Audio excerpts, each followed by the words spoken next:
Hello বন্ধুরা, তোমরা কেমন আছো? আশা করছি ভালো আছো। তো অনেক দিন পর তোমাদের সাথে আমি একটা ভিডিও শেয়ার করছি। তোমাদের ওখানে বৃষ্টি হচ্ছে? কমেন্টে জানিও। আর আজ তোমাদের সাথে আমি শেয়ার করব আমি কিভাবে পোলাও বানিয়েছি সেটা। যদি ভিডিওটি দেখে ভালো লাগে প্লিজ একটা লাইক করে দিও, কমেন্ট করতে বলো না। আর তোমরা যদি আমার চ্যানেলে নতুন হয়ে থাকো প্লিজ আমার চ্যানেলটি সাবস্ক্রাইব করে দিও। তো চলো আমি শুরু করছি। প্রথমে গোবিন্দভোগ চালটাকে আমি বাটিতে মেপে 3 বাটি চাল নিয়ে ধুয়ে 1 ঘন্টার মতো ভিজিয়ে রেখেছি। চালটা ভিজিয়ে রাখলে ভাতটা বেশ ভালো হয়। ভিজিয়ে রাখার 1 ঘন্টা পর চালটাকে ভালো করে ধুয়ে আমি জল ঝরাতে দিয়েছি। জল ঝরা হয়ে গেলে ম্যাক্সিমাম ওই আধ ঘন্টা মতো জল ঝরাতে দিয়েছিলাম। জল ঝরানো হয়ে গেলে তার মধ্যে এক এক করে নুন, হলুদ, চিনি, ঘি, গরম মশলা ও সঙ্গে একটু আদা বাটাও দিয়েছিলাম। তো সেটা পরে দিয়েছিলাম।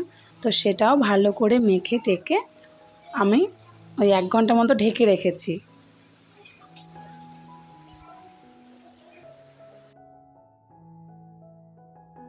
তারপরে চলে আসলাম মেন রান্নায়।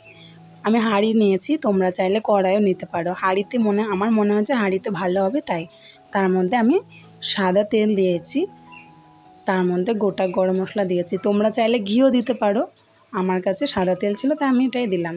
গোটা গরম মশলা, তেজপাতা দিয়ে একটু নেড়ে তার মধ্যে আমি ভিজিয়ে রাখা কাজু কিশমিশটা দিয়ে একটুখানি ভাজা করে নিলাম।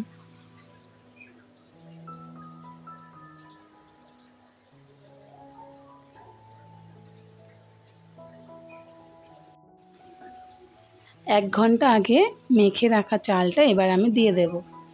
হাই টু লো ফ্লেমে রেখে চালটাকে একটু ভেজে নেব, যাতে একটু গায়ের জলটা শুকনো শুকনো হয়ে যায়।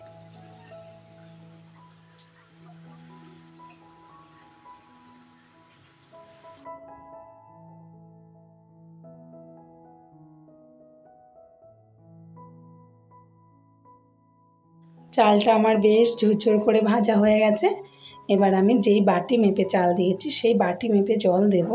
যেহেতু আমি এটা একসাথে জল দেব, তাই আমি বাটিটা মেপেই আমি 3 বাটি চালে 6 বাটি জল মেপে রেখেছি। আর সেটাই যেহেতু আমি বাটিটা মেপে একসাথে জলটা রেখেছি, তাই আমি একসাথেই পুরো জলটা এটা প্রথমে দিলাম জলটা, আর যে জলটা মেপে রেখেছি সেটা আমি এখন দেব। আর পোলাও করার মেন পদ্ধতি হচ্ছে এটাই, যে যত কাপ বা যত বাটি চাল দেবে তার দ্বিগুণ দেবে। আমি 3 বাটি চাল তাই 6 বাটি জল দিলাম। এটাকে ভালো করে নেড়ে আমি একদম চাপা ঢাকা দিয়ে একদম লো ফ্লেমে দেব।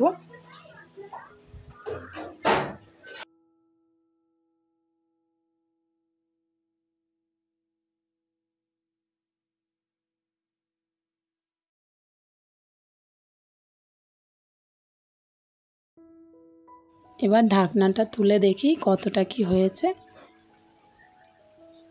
দেখো পুরো জলটা শুকিয়ে গেছে, একটু একটু জল আছে সেটাও শুকোবে। এখানে একটু আমি নাড়িয়ে দেখছিলাম যে হয়েছে কিনা, দেখলাম পুরোপুরি সেদ্ধ হয়ে গেছে। আর পোলাও কালারটা দেখেছো কি সুন্দর না? একদম মাপ মতো হলুদটা দিয়েছি বলে কালারটা খুব সুন্দর হয়েছে। বেশিও দিইনি কমও দিইনি, পরিমাণ মতোই দিয়েছি। তো ফিরবো নতুন ভিডিও নিয়ে। তোমরা সুস্থ থেকো, ভালো থেকো, আর আমার চ্যানেলটিকে সাবস্ক্রাইব করতে ভুলো না। ধন্যবাদ। আর ভিডিওটি যদি ভালো লাগে প্লিজ একটা লাইক করে দিও।